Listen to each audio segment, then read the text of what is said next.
Maybe. Welcome to Data and Education, a podcast recorded across time zones, teaching backgrounds, and probably too much coffee. I'm Jenelle, out in California. And I'm Jessica, joining from Ohio. We're the team behind Simplified. In each episode, we host panel conversations with educators, specialists, and leaders. From different roles, different systems, and different parts of the world. Because data can feel overwhelming. But student growth should be simple and collaborative. Let's get started. Let's go. Welcome, everyone. Welcome to our audience. Welcome to our panel. We are so excited for this conversation. I'm Jessica. I am the head of analytics for Simplified, previous data consultant for nearly 200 schools all over the United States and Canada, but started off as a high school math teacher. So, wild path, but here and now I am with Simplified. So I'll let Jenelle give her introduction.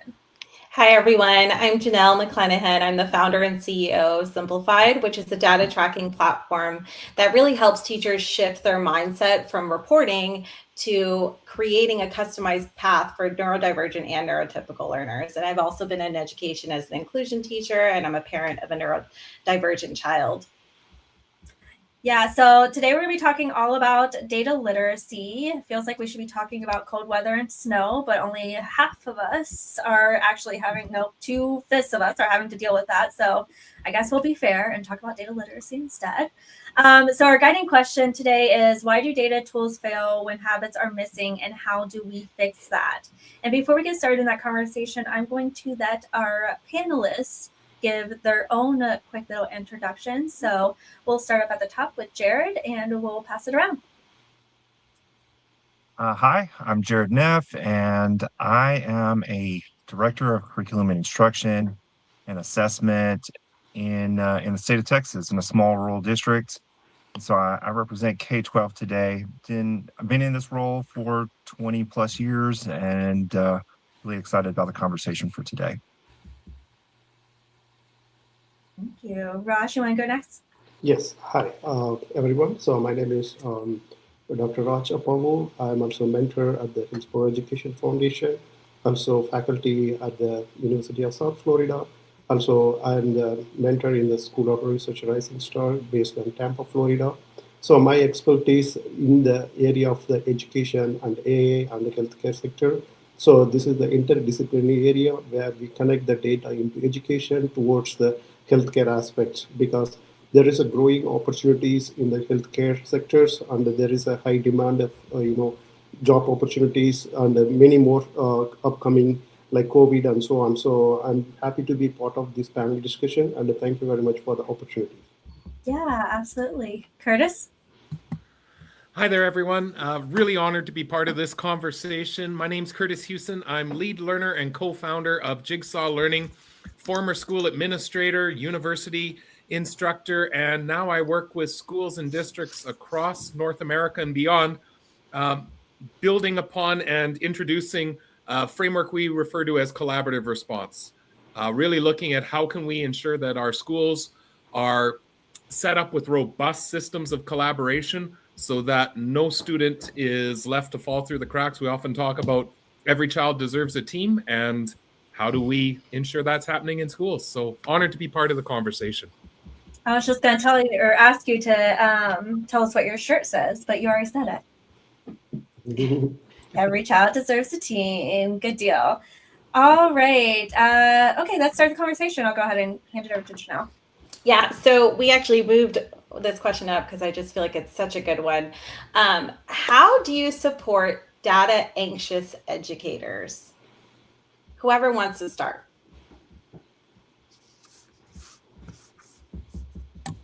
No, I'll start because I'm in a rural district, and because that's what I probably work with the most is rural districts.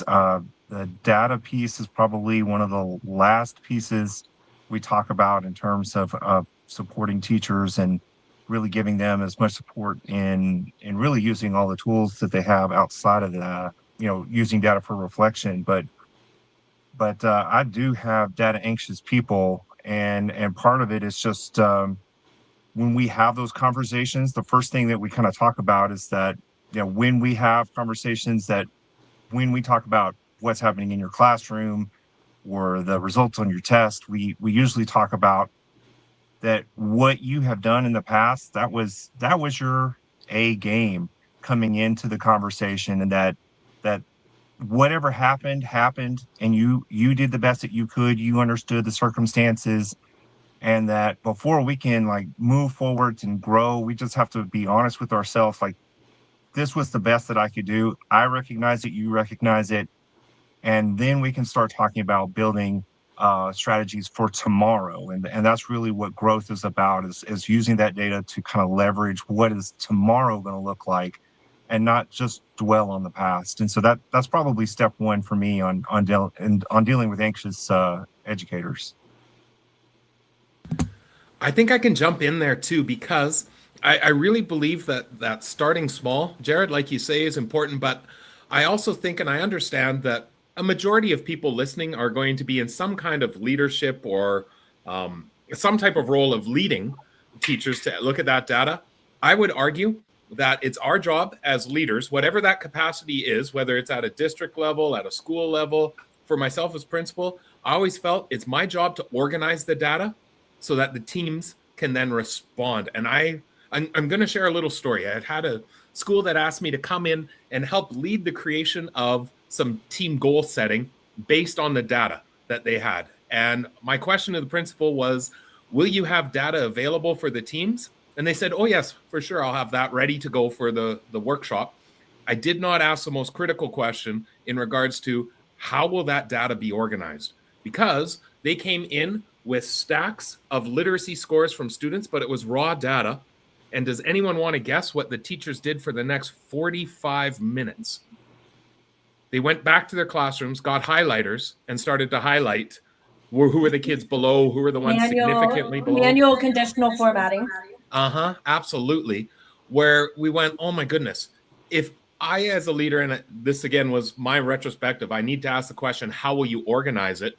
If we had come in with the data color-coded based on how the students scored, organized, maybe some charts that went with that, our teachers could have gotten into a much richer and quicker conversation of what do you see and what will we do about it.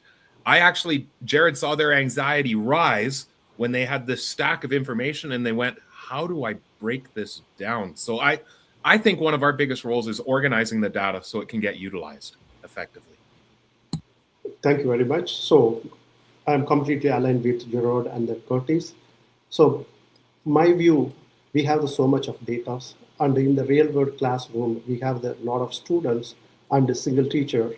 And then these teachers, how they put the data because each student is individual and each student has a unique skills, how this data will help for the personalized learning and personalized project-based any opportunities. Also, how it will help them to ready for workforce skills and future-ready skills. So that is what I'm looking at the data, because we have so many data. How to curate these data, help the student to build the personalized learning, because each student has the unique skills. Like someone want to go to the doctor, someone want to be the space scientist, someone want to be the the agriculture, like various things is there. So how this data, something it will be helpful for the personalized learning. So that is what my view. I hope integrating this data towards the personalized learning would beneficial for a lot of students. I love that. Love everything you guys are saying about making it really focused on the student and bringing it back to the student, and really working hard to make people feel comfortable in that process. And it just all makes so much sense. And it's such an important part that we often leave out, right? We often skip over the fact that we need to make sure that our teachers are comfortable having those conversations. So as we start to think about that in terms of, we're moving now from the anxiety of looking at data, the anxiety and the overwhelm of having data handed to you in raw format. How do we then, once we get past that anxiety, how do we start to make things move? What do we do in order to really nail down that data literacy. So the ability to use that data.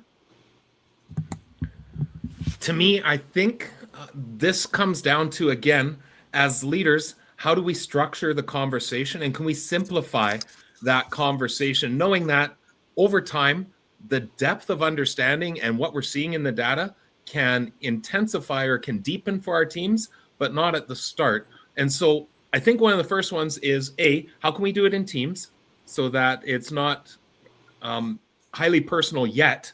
We'll get there, but let's start at a bit of a higher focus. And then I usually, when with those teams, especially with teams that are data anxious or just starting to infuse the data conversations into their practice, I'll start with 3 simple questions. What strengths do you see when you take a look at your data? What are some things that we see that are going well? Where are some gaps or some areas that we would want to focus on? And then third is, what would we do? Let's pick one and lay out what is our next steps in order to help move that particular area forward. I think that sometimes in those initial data analysis protocols, maybe we get a little too complex. I think it's easy to start simple, and then we can build complexity over time. I'd love to hear what Raj or Jerod think around, again, how do we get that data actually informing conversations? For me, at the K-12 level, it's about developing a common vocabulary between our teachers and our administrators, and really kind of being aware of what the objective is and moving towards that objective. I think that we have a lot of college educated, they all have thoughts about how to achieve different things, but in order for us to achieve, the growth that we want to achieve in the same direction, in the same positive movement, that there has to be organizational structure and framework, and that then requires that vocabulary that I'm talking about, where teachers have to be able to talk about the things that are important and critical, and for a lot of teachers, they don't always think about their craft in different frameworks. And so really having that conversation and then structuring your data so it kind of reinforces that conversation, and then having those conversations later becomes more and more. And like Kurtis says, it's something that does take time, and you're going to have to start small and work your way up to working with larger groups. Jerod, I love what you're saying too, of having the purpose. Like, I'm reminded of that Mark Twain quote of data's like garbage. You better know what you're going to do with it before you collect it, and to be really clear on here's why we collect this data set, and here's what we intend to do with it to move forward either our practice or our response for students. And I agree too with, sorry, I'm just going to put another point and then I'll throw it right back to you, Raj. I agree too with the vocabulary aspect. A lot of times we assume that people know what we're talking about when we throw out and there's no reason for us to be talking about any kind of crazy statistical analysis or anything with a group of teachers. But even some of the other words that we're used to thinking of on a regular basis, average, max, mean, same thing as average, whatever, you know what I mean? Some people, when they hear those words, it's not even just that they don't know about it, but it takes them back to being in math class and feeling insecure about their abilities in math. So really just making sure that everyone's on the same page, and that's a very welcoming and inclusive environment so that everyone can talk about the data without feeling insecure about, oh shoot, I can't remember what means. I like that, Jessica, and whatever Kurtis and Jerod has been discussing. So when we talk about the data, there is two kind of data. One is the structured data, another one is unstructured data. So we have to make the structured data. For that, we need to have the high quality of data, where the high quality data gives the right prediction, right outcomes. When we work with the school and students, it's like a dashboard, like a dual computer monitors. So we have to have the visualization, how these structured data bring into the real-time visualization. Then one side you keep the whatever the requirement for the administrator or teachers, the administrative level. The right side, the student data that has been populated, like, and see that where it's these two data will sync better way to better outcome. So the data visualization with the high quality data give the right prediction, exactly what to do and how to move the next things in the right way in order to achieve our goals. I love everything you guys are saying, and something that helps me process and understand is actually thinking of what goes wrong, right? Do you guys have examples of language or data meetings? You're like, wow, that did not go well, and really pointing out why. I love to hear like a real example of how it has been confusing, frustrating, for teachers that you maybe have worked with. I can start that one. I have a great Yeah, go ahead. example of this. I used to, when I first became a data coach, I got really excited about knowing how to make a dashboard. And so I'm like, let me make all of these dashboards. They're so awesome. Everyone will love having all of this data. No one else looked at them except for me. But part of the problem too was that I had started sending them out on a weekly basis. I was asked to share that data on a weekly basis. And it was by class, so basically by teacher. And it was a complicated visualization, which is the worst. Always keep your visualizations super simple if you want them to be used. But since it was also by teacher, when we got together to have conversations, you could just feel like the tension and the air. Like they're like, why are we all being compared to each other? Although that was not my intention. It wasn't to compare. It was just to be able to very easily see, like, where there are dits, where there are ways that we can support different groups of students. But it was so sticky that at one point I was like, all right, let me grab a marker and go to the board. I was like, tell me everything we don't see in this data. Like, give me all of the additional context. Let me know everything that you think we don't know just by looking at these numbers. And it was incredibly valuable. But that was like 6 months after I started putting out that data. So lots of lessons learned in that situation. Great. What other stories do we have? Kurtis shared one. Do you have more, Kurtis? Oh yeah, I have many. So one of the mistakes I made early on, and it's very similar to what you were saying, Jessica, is we would have teams come together to look at their data. And let's say I had 3 grade 6 teachers and I had organized their data for them for the purpose of this conversation, so that, here's Jerod's class data, here's Raj's, and here's Kurtis. And exactly what you said happened. Of people started to get nervous. I started to get defensive because Raj's data looks better than mine does on there. And it actually broke down the team conversation, where the next time we took 2 steps back and said, okay, we're going to put all the grade 6 data together. And the 3 of us are going to say, what do you notice? What's happening? I also see the mistake made, and I did this as well, of saying to a team, I would like you to analyze your data before you come to this meeting, but then not talk about how do you do that? Like, is there a protocol that we can follow? And again, it doesn't have to be overly complex. What strengths do you see? What gaps? And in time, teachers got better and better at this. But being able to practice in some non-threatening ways by grouping it together, that it's our data, it's not me comparing. But in time, we were then able to start to separate once people got comfortable with analyzing data and recognizing this is not a judgment on anyone. It's just information that will tell us how to respond. We could put those data points apart, but then you would hear Jerod say, wow, it looks like Raj's kids have had more progress in this last semester. What are you doing that's led to that? Like it surfaced questions rather than judgment, but we had to kind of start looking at everyone's together before we could get to the more in-depth. And then in time, we could get to when I analyzed this data, they got really nitty gritty in the specifics that they were seeing, but certainly not to begin with. So I think a mistake there, Jenelle, is trying, and Jessica, you said it too, trying to get too granular too fast without giving people growth opportunities, I guess. experience the data.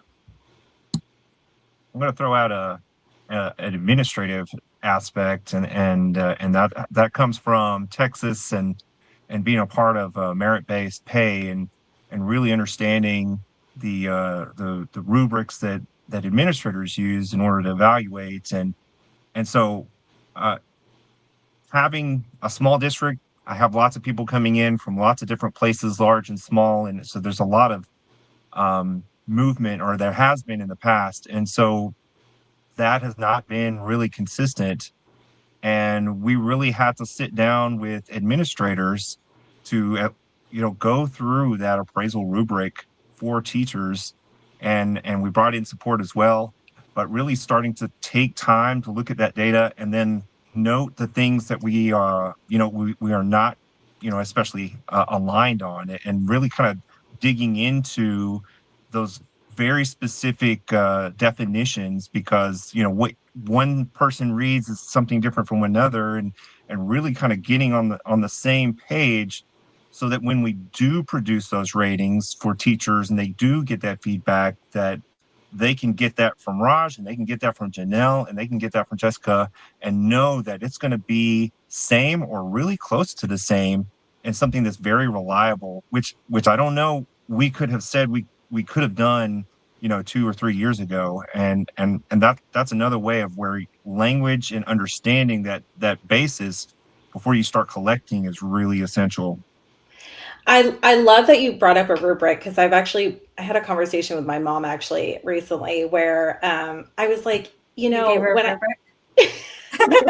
Did you make a simplified tracker for your mom? a 1 through 4, well, I was thinking about my educational experience, and when I was highly anxious as a child, and I was kind of the bubble kid, overlooked, like didn't outwardly struggle a lot, but I didn't really thrive until I was in college. And one of the things was a rubric, and I feel like what really sticks with me, and makes sense why we ended up creating Simplified, because I totally agree with you, Jerod, that language is so important.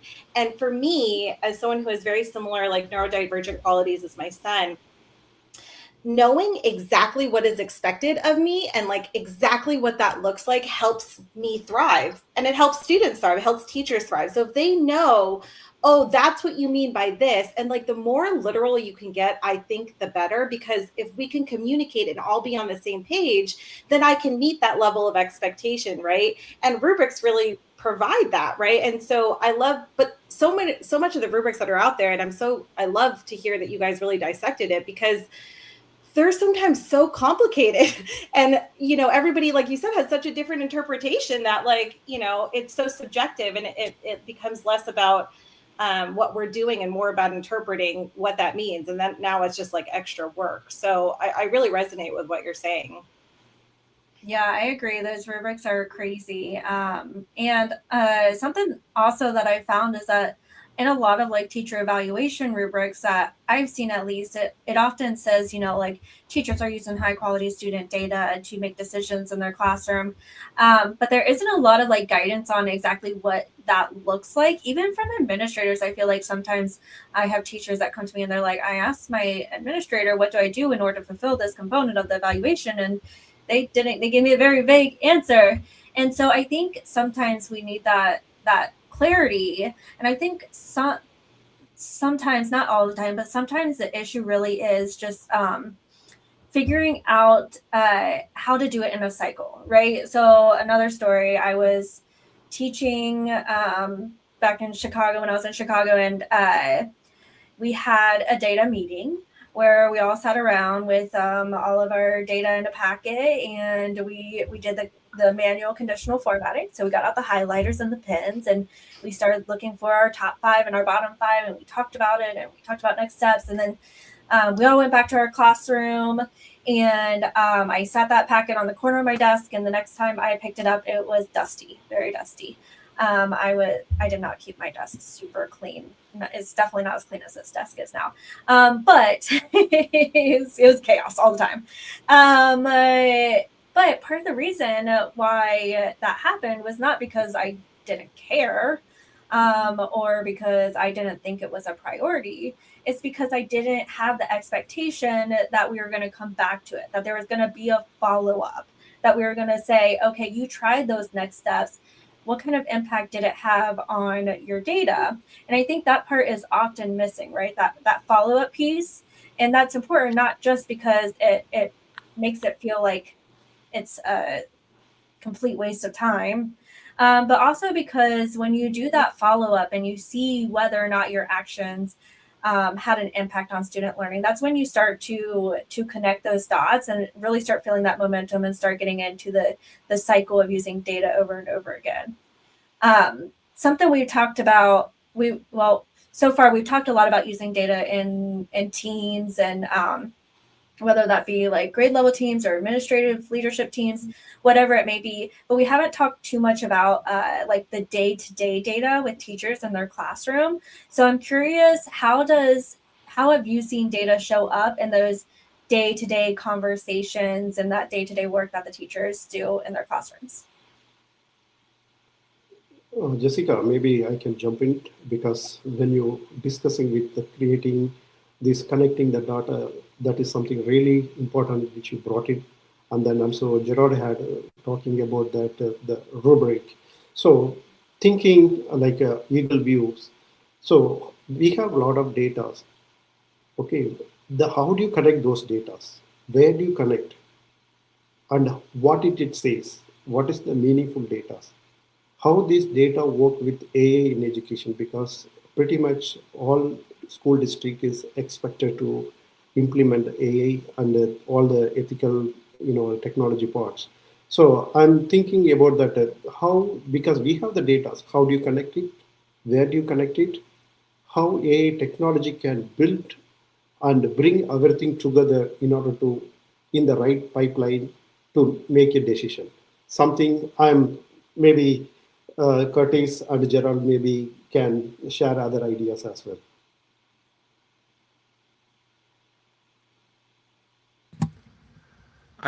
I can jump in here. I think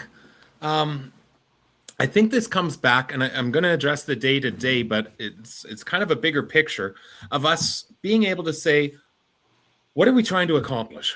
Whether that's from a state perspective, a school perspective, or my classroom perspective, or even with a single student.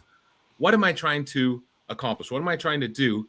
And then being able to ask the next question of, how will I know if it's being accomplished? What would I be able to see or look for? And so that often can then fuel that, what kind of data are we going to get? So from a school perspective, if we've said we are looking to increase literacy achievement across our school, then we could ask, how would we know if we're able to do this? And this is where I would start to say, okay, what kind of screens could we be utilizing? How often would we gather that type of information? When it comes down to our classroom, and let's say, for instance, I have a student where I'm trying to attend to or improve on-task behavior, to then be able to say, okay, how will you know if you've done that? Will it be a check-in at the end of each class period? Will it be a twice a day, being able to take notes of how on task were they? Would it be a 1 to 5 scale that I could look at? And there may be situations where teachers create their own mechanism to be able to gather what you've mentioned as the day-to-day data, or from a school perspective to say, we have some tools, we have some resources to be able to do this. I think where we can get overwhelmed is when we're trying to collect all the data, all the different data points that we have. And instead, I would come back to, what is a key thing you are trying to accomplish in your classroom? Are you really, for this particular course or this particular time in your day, are you trying to focus on students' understanding of this outcome? Okay, how would you know? And then how would you note that? What kind of systems would you create to be able to do that? Again, I think we get caught in the complexity of all the different tools and resources rather than coming back to the fundamental. And Jerod, you started our conversation off today right with it of, what's the purpose? Why are we collecting that data? And it should be, is it going to help inform, are we making growth on our priorities? Whether that's classroom-based priorities, school-based, or beyond.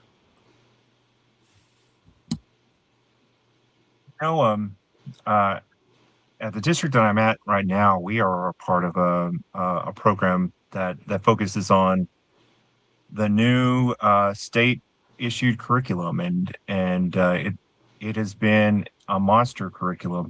When you think about textbooks and what teachers have had to use in the past, this pales in comparison, where it is very kind of, there's a lot of scripted parts, but at the same time it is so comprehensive.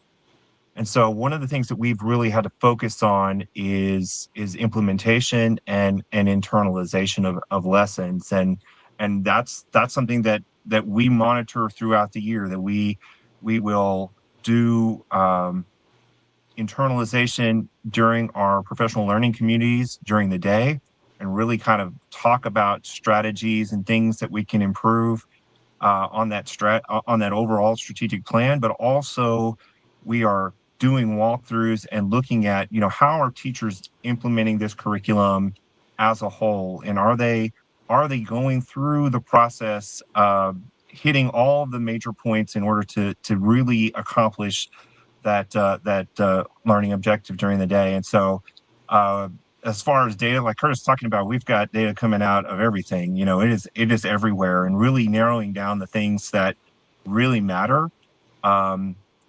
That is key. But we really feel like that internalization, where teachers are taking that lesson and then just really getting to the nuts and bolts of what is important and how do I achieve student outcomes. But it's messy. Looking at that qualitative data is very messy, and really kind of figuring out what works for each person. It's different, teacher to teacher, for sure. Well, and Yeah. this might become. Oh, sorry. Go ahead, Chris. I was just going to say, hearing that, Jerod, it might be, and again, we come back to what we've talked about of trying to simplify and make it manageable, of us being able to maybe even on whether it's a daily or a weekly basis, for me as a teacher to let's set up just a simple 5-point scale to put how confident are you in utilizing the new curriculum to inform your instruction. And maybe once a day, I'm going to be able to just note, where am I at? Like, that might be a simple data collection type of strategy that then can inform. It looks like we're seeing some growth. It looks like we're seeing some regression. Why? What kind of support do we feel that we need? And again, this becomes a simple way to gather that qualitative data, like you're saying, in a bit of a quantitative, not really robust, but a simple way to then help inform okay, we're seeing regression for a number of teachers. Why? What's happening? Are we overwhelmed with all of the objectives that are in place? Okay, how could we simplify that down? I'm hearing 3 common threads amongst the 3 of you. I like 3s, so that's good. And so what I'm hearing is that we need purpose, right? We need to know why we're collecting what we're collecting, and we're not just collecting data to sit on the corner of our desk for ages. I hear that we need data aggregation. We need to see all of the important data pieces in one spot so that we can make decisions without having to search forever. And also, which kind of leads to the third one, and that is that we really need to keep things simple. We don't need to make things, overcomplicated in order to get to a spot where teachers can use this data, or where any educator, whether it be teachers, leadership, paraprofessionals, whoever it is, where they can use it without having to sit down and analyze for ages or collect or aggregate for a long period of time. Because when it comes down to it, we don't have that extra time. Mm-hmm. We need to be focusing more on streamlining, on making things easier, efficient, simplified. So what I'm hearing you guys say too, without actually having said the word, but it totally goes in line with it, is building a habit and a routine, right? Like implementation. It's like what happens on a daily basis. And I'm going to ask first if you agree with this, and then why. But do you think that habits matter more than the tools? And if you do, why?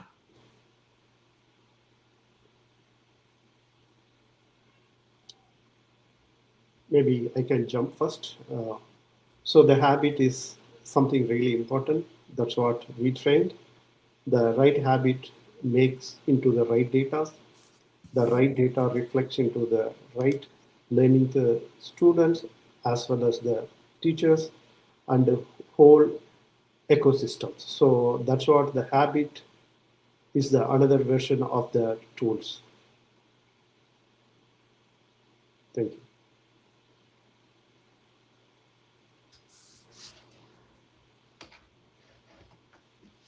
I love that I like you what refer. Roger. I knew that was going to happen. Sorry, yeah, sorry. No, The no, wheels go were ahead. turning. I like what Raj is saying. Like, yeah, having good habits is probably first. I think that if you don't have a clear idea of what you're measuring, and you don't have clear procedures on what your expectations are, then what you measure afterwards really doesn't matter. And so you can have the best tools ever, but if you're not practicing with fidelity, then your outcomes are not going to be what you want, regardless of the tool you're measuring with. Well, I'm going to make this podcast really boring by just agreeing with everybody. I wish I could make it more fiery to say, no, I think you're wrong and this is what we should do instead, but I agree completely. I think the habits matter more because the tools are going to come and go. We're going to find more advanced tools or data sets that we're utilizing, or different ones depending on our priorities. But the habits matter. And I think what is important in those habits is a consistency in practice. And let me give you an example of what I mean by that. When we know that we have this particular literacy screen that we're utilizing, and 3 times during the year, we're going to come in as teams and look at the progress. And here's the protocol that we use for that. And again, doesn't need to be overly sophisticated. We're not looking for standard deviations and all of this that is going to make people anxious. But then from that, we're going to utilize it to set our next set of priorities, or maybe just refine our priorities that we're looking at together. And then I know that as an individual teacher, I'm going to be expected to go into the data, find a student that the data says is struggling, for me to determine why is that, because I know there's a meeting upcoming that I'm going to have to say, based on the data, I'd like to talk about Raj, and here's a key issue that came up. What could we do? We call this in our work our collaborative team meeting. But if we can get into a cadence when people know how the data is going to get used and the process is consistent and predictable, I think we can get deeper and deeper into its utilization than if every time the data set is different that is coming forward, the way we're looking at it has changed.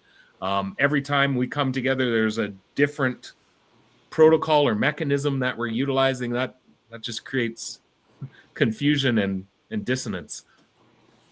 Yes, I would like to add one word. I like the Kurtis. You told that the tools comes and goes, because the envisioning the new tools in the AI world, like every 24 hours we have new plugins, new apps, new technologies coming up. But when you look at like 10 years ago, for 6 months one there will be update, or 1 year one update. Now because of the AI, there is a continuous, every 24 hours the tools are changing, the code is changing, everything's changing. So I want to highlight that the word you said, that the tools comes and goes, the habits, I like it that. Thank you. I completely agree with everyone. I think that, it's something Jessica and I talk about a lot, even with Simplified, which is a tool, but it's actually a mindset shift and training and understanding how to use data, how, like Raj, you said, create the right habit to collect the right data, right?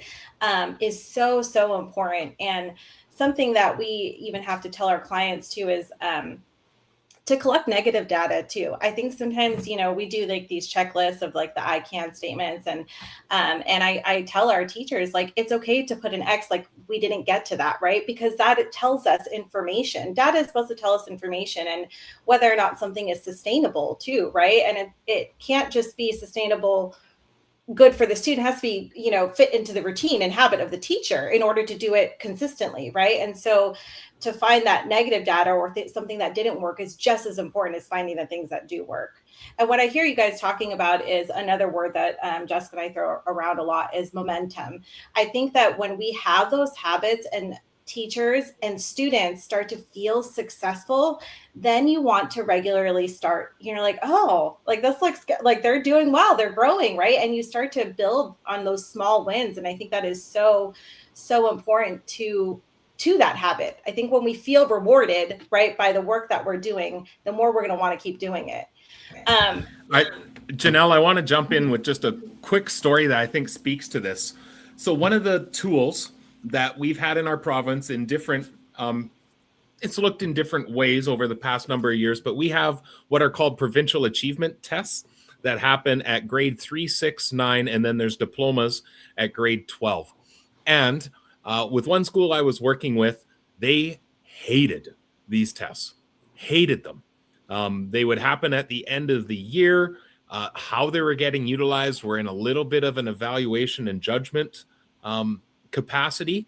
And the teachers would administer, they get the data back, but there was no process for what to do. So it was almost like this is a make work activity for me on top of all the things that I have to do.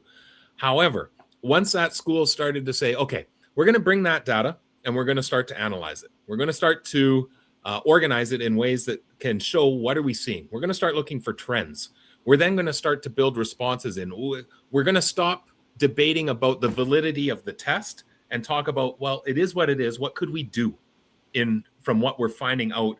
And we reached a space within the school, and within my own school, I had teachers who dreaded those as well. But we also reached a space, and I can remember one teacher who couldn't wait to get to those tests because we had a process of response around it where they were super excited to see, have I gotten progress since the last year that we administered this? Have the things that we've tried worked?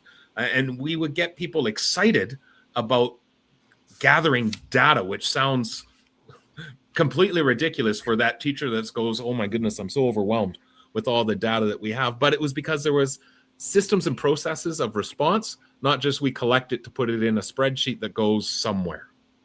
I love that story. It reminds me too of in my own classroom, once I really started collecting data regularly. It wasn't those diagnostic assessments. It was the formative check-ins that we did on a weekly basis. My students, we used to print them out on colored paper so they would know that this is like our formative check-in, right? And my students would love getting there. How do I get a 4? How do I get a 4? And they would get excited, like, how did I do? I'm like, because it was short. It was like an exit ticket, right? And I was so excited to put the data in. They're like, oh my God, look at how they've grown, right? And made me excited and made them excited. And I think that is the kind of data that we want to capture, right? That regular win. Well, and we had teachers who would, when we were collecting literacy benchmark data, for instance, 3 times a year, who would reach the place of, have we got it organized yet? Do we have the results? When are we getting this? And it wasn't out of anxiety. It was out of excitement because I want to see what kind of growth that we've made. And I want to see if what I think I'm seeing in the classroom is reflected in the data. And I want to talk to my colleagues about what they've seen. Like it changed. And I think this is where the whole idea of data literacy comes from, is when we can create what you said before, those habits, those predictable and consistent approaches of response. The use of the data just gets so much more robust. Yeah, and I think that it's a culture shift, right? What you're experiencing is a shift in the culture. And I want to put this comment up by Tom Castor before we move too far along. He says, so many team meetings are spent on administrative tasks that can be managed through emails. More team meetings need to be collaborative and data focused to help students. So true, Tom. Tom was on our last episode, so you guys should check that out. Okay, as we start kind of ending or getting towards the end of this, we really want to talk about what, like, very specifically, when you walk into a team meeting and you're like, oh, this team is data literate. What are you seeing? What are you hearing?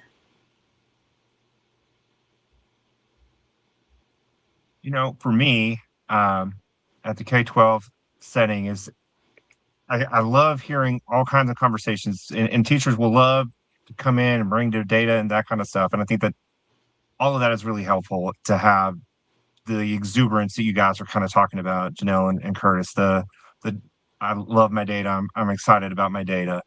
But I think the conversations that really mean the most, where people are really thinking about how to make progress, is when someone feels comfortable enough to come into that meeting and say, man, I am struggling with this, or I really don't know how to do this.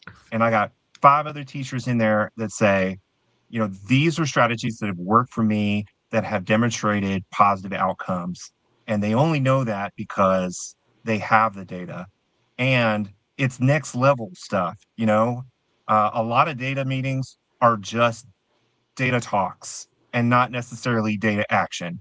And this is really what I look for when I see it in our PLC conversations, where we're actually understanding the needs of each other, and we're providing that feedback that's needed in order to elevate our instructional progress in the classroom. And so those are the things that I look for in the classes. And I really would be curious to see what you guys see in conversations as well.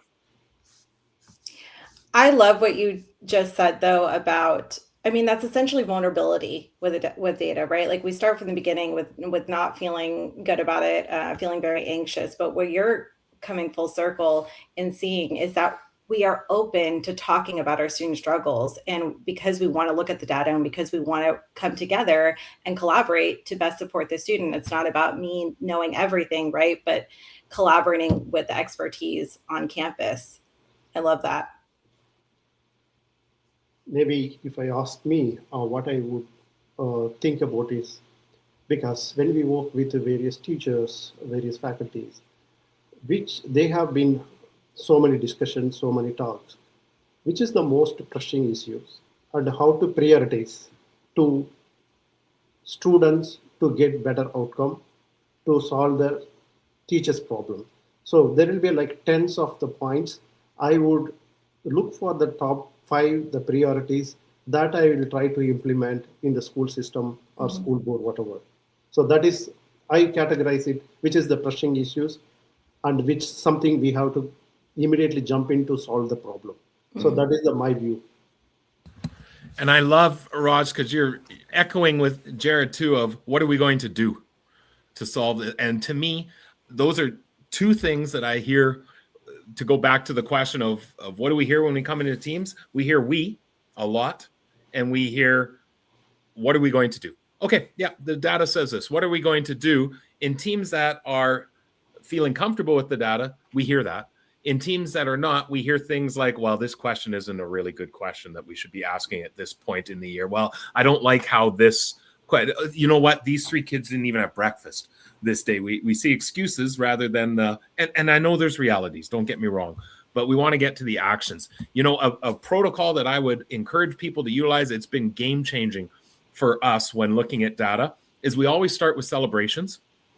And it sounds like this. So we say, all right, Jenelle, what's a celebration that you see within the data? And it could be student specific, it could be overall. And you say, well, when I looked at the data, I was really impressed with Raj's growth over the past 2 months. We're seeing some real growth there. Now, the question that I ask next is the game changer.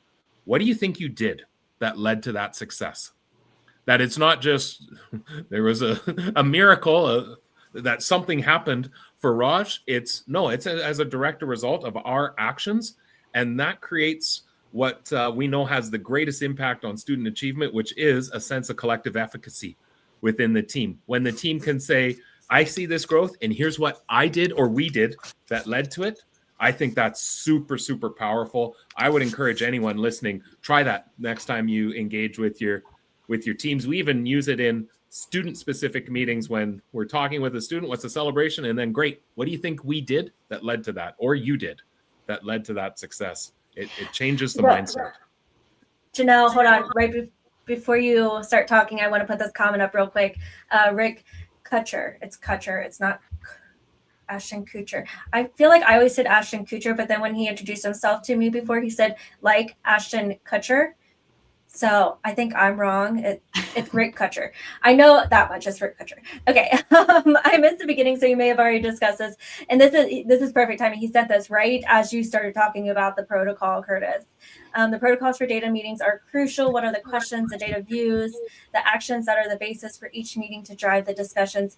Very often it is not specified. There have been times when I have myself have walked into data meetings and said, okay, let's talk about the data. And then we all just sit and stare at each other. Yeah. It's so much fun. Well, and So I would much add fun. one more. I completely agree with Rick. I would add one more to say that the protocols for data meetings are crucial and they should be consistent over time.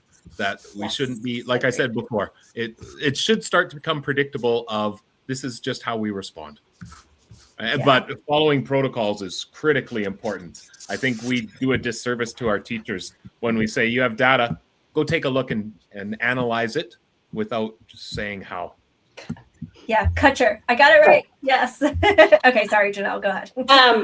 Kurtis, I love that connection of asking the celebration first, right? Because I feel like sometimes we look at the data and it's negative or it doesn't look good, and we're like, "What did you do? Why is it like that?" Right? It's the immediate like thought I think that comes to our brains, but to think about the celebration and now your time. That's what a perfect way to connect your actions to your impact, as Jessica likes to coin. Okay, as we're nearing the end here, something that we do to wrap up is what we call our I can statement. So I have been taking notes on the things that you guys have been saying, but I'd love to hear if you prepared an I can statement that has very simple language, Jerod, like what we talked about, to help our viewers really just implement 1, 2, 3 things like that you can share. So whoever wants to start, and then I'll share what I took notes of you. I can jump in, and obviously I'm coming at it as a perspective as a leader, whether that's a team leader, a school leader, a district leader, and you're going to see a through line through. I have 2, Jenelle, to share. The first is I can organize data so my teams can focus on response. I did that exactly for you. I wrote, I can organize the data so that teams can respond.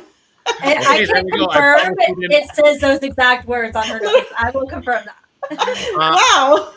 My second one, let's see if you got this one then. Okay. I can ensure teams understand how data informs their planning and how it provides evidence of their progress.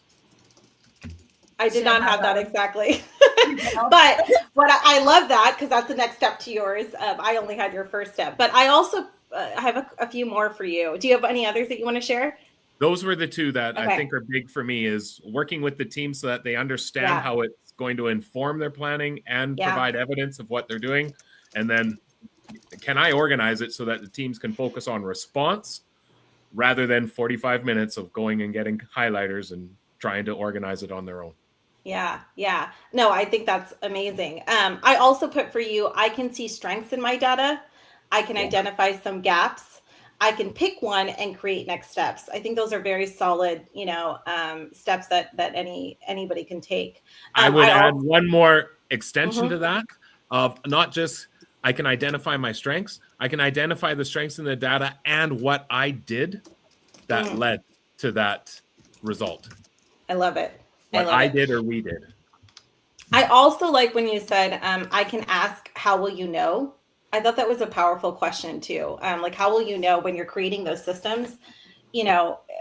That's it's something I don't use those terms exactly, but now I might, when I'm talking to, teachers and when we work with neurodivergent behaviors, we try to say like, what does that look like? How, what does it look like to pay attention, right? What does it look like to attend to this task? What does it look like to calm down? And if we can slow down that process and understand what that behavior looks like step by step, we can provide that guidance for that child. So I love the how will you know. Jerod or Raj, whoever wants to go next. Maybe I go. So I like the Kurtis has been saying. So after Kurtis done, I can do the data quality check. So once I data quality check, I can visualize in the dashboard and what is because the data is all numbers. Okay, so how this data shows in the like pictorial way, visualization like dashboard, things like that. Further, I can do the prediction, okay, apply the AI or large language model LLM to give the predictions of how we can implement next 5 years, next 10 years, based on the data, acquired data. So this I can do it. I love that. I love that. And it makes a lot of sense as we've talked a lot about how we structure it, how we organize it is so important as a school leader. Raj, I also had for you, I can identify the difference between structured and unstructured data is something that you talked about. Also, I can identify how my actions connect to the data, which I know we've all discussed a lot here. I also love when you said I can practice the right habit to collect the right data. I think that's a really powerful one, right? When we're building habits, we want to do the right thing in order to find, the right data that we need to be looking at. Thank you. Jerod. Last but not least, I put down that I can reshape teachers' feelings about data, developing trust and a willingness and openness to look at the data. And then I also put that I can transform teacher conversations using common vocabulary and understanding goals and objectives. I didn't get it exactly like Kurtis, but I did have some that were similar to what the first one I liked that you said, and I agree with everything you've already said too, but I can understand that I brought my A game. I liked when you said that we had the best intention, right? And that's like, I think precedes all of this is like, we had our best intention, we did our best. And I love that you acknowledge that before you even begin discussing the data. I also put, this is similar to what you said, but I can be aware of the purpose by using simple language. I love the rubric thing. As you can tell, I wrote, I can clarify the meaning and the rubrics of expectations. I just think that's so powerful. So everyone's on the same page. And then lastly, I love I can feel comfortable talking about my struggles about student growth. So I think that really shows that data literate team that we discussed. Thank you, guys. I'm okay with those. Those sound good. Yeah. It is wonderful. Approved. Approved. Check. Mm-hmm. Thank you guys so much. Such a great conversation. I want to very quickly go over a couple freebies that we have for you. One is coming from us at Simplified. We have a free resource called the Educator Journal. It takes you through just some quick prompts to really start thinking through and reflecting on what's within your control, what you have influence over, what can you let go of. Just a nice little journaling prompt there for you as you start thinking through some things.